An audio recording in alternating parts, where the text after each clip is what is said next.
Vamos a Brasília com o Délio Rocha. Ontem nós tivemos a posse do ministro Luiz Roberto Barroso no Tribunal Superior Eleitoral, na presidência do TSE.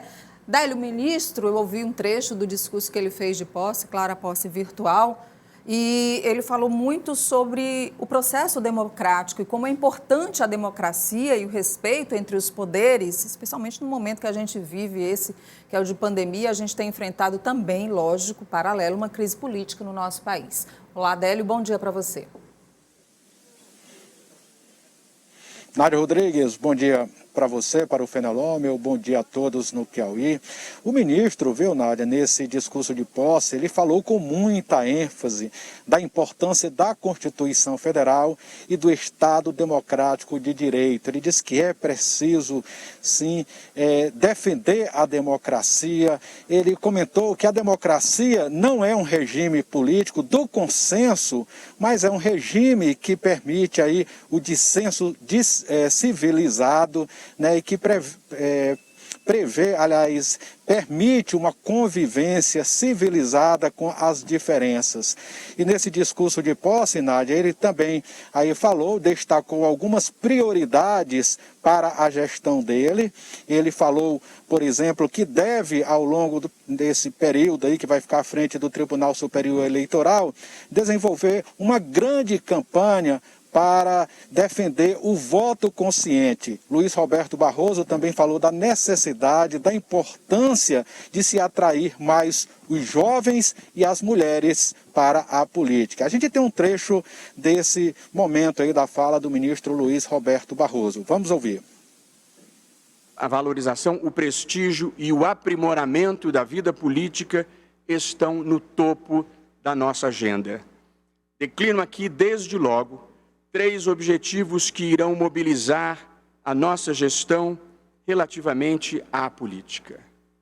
O primeiro deles é uma grande campanha pelo voto consciente. Precisamos despertar em muitas faixas do eleitorado a compreensão de que o voto não é um mero dever cívico que se cumpre resignadamente, mas uma oportunidade de moldar o país e de mudar o mundo. Um outro objetivo da nossa gestão será o de atrair jovens para a política, jovens patriotas e preocupados com o Brasil. Um terceiro objetivo da nossa gestão é o empoderamento feminino, atrair mulheres para a política e para os postos-chave da vida nacional. Atrair mulheres idealistas e competentes para a política é uma importante demanda do país. Mulheres são metade da população e negras, pardas ou de origem indiana são metade das mulheres, origem indígena, perdão. Precisamos aumentar a diversidade na vida pública brasileira. Somos um país multiétnico, multirracial e multicultural. Precisamos ter a consciência de que isso é um ativo, uma virtude, um privilégio que a história nos deu. Nádia, o ministro Luiz Roberto Barroso fica à frente do Tribunal Superior Eleitoral até fevereiro de 2022. Ele tem pela frente, portanto, o desafio de comandar as próximas eleições municipais. E neste discurso ontem, Nádia, e no momento em que se fala muito, em que o governo fala na flexibilização do uso de armas de fogo, o ministro Luiz Roberto Barroso disse que o povo brasileiro precisa de mais armas na educação, na cultura e na ciência. Nádia. Délio, você está hoje na alvorada, né? Ontem o presidente Bolsonaro, por falar em posse, estava assistindo a uma posse virtual na Procuradoria-Geral da República, saiu de onde estava, no Palácio do Planalto, foi até lá a PGR, sabendo que nesse momento nós temos aí uma expectativa diante de uma investigação que está a cargo do Supremo Tribunal Federal e que investiga a interferência do presidente Bolsonaro na Polícia Federal. E a gente sabe que essa denúncia deve ser oferecida ou não pela Procuradoria-Geral da República. E ficou bem estranha essa relação apresentada ontem entre o presidente e a PGR, né? Isso mesmo, Nádia. Isso aconteceu, quer dizer, na mesma semana. O presidente visitou o Procurador-Geral da República, a quem cabe apresentar ou não uma denúncia contra o presidente Jair Bolsonaro.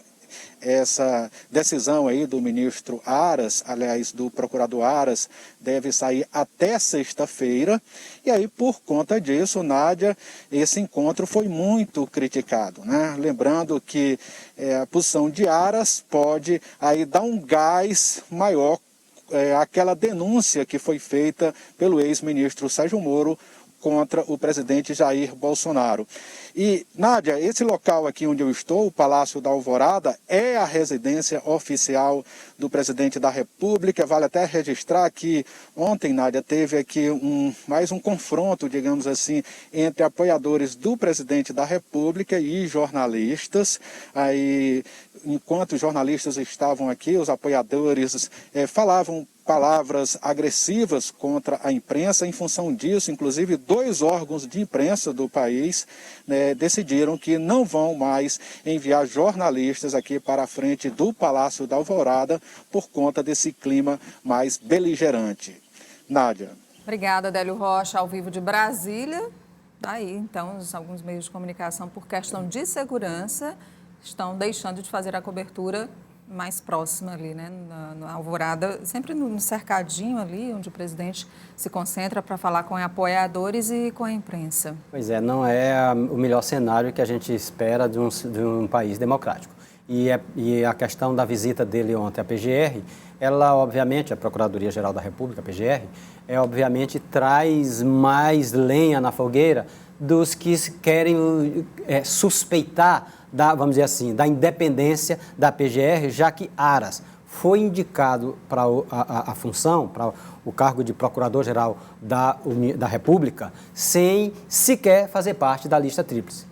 O presidente, que obtém esse direito, tirou um nome da própria corporação e colocou como o Procurador-Geral.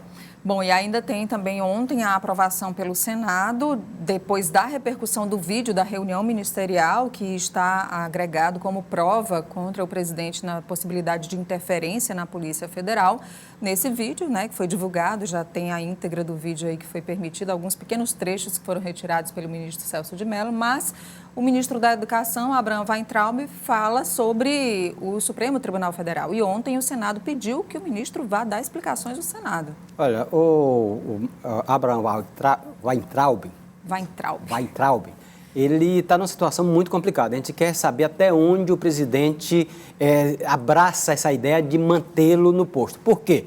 Porque o presidente está, nesse momento, precisando mandar sinais de boa relação com instituições, inclusive o Supremo, apesar daquela postagem dele direcionada ao decano, né, antes de ontem. E a gente tem um presidente que também se aproxima do Congresso, particularmente do Centrão. Mas o próprio Centrão se encarregou de lançar dardos contra o Weintraub. O líder do governo no Senado, Fernando Bezerra, disse categoricamente no sábado, acha que não tem condições do ministro da Educação permanecer no cargo e, se fosse ele, demitiria o ministro. Obviamente, o presidente, nesse momento, tem visto no Centrão um apoio fundamental. Um Centrão que, inclusive, tem desqualificado o vídeo para reforçar a posição de defesa do presidente. Mas é isso que o presidente espera mesmo, né? Pois é. Depois dessa aproximação. Exatamente, mas pode ser que essa voz do Centrão seja definitiva, por exemplo, para o presidente dizer, ok, Weintraub, vá para casa. Vá para casa.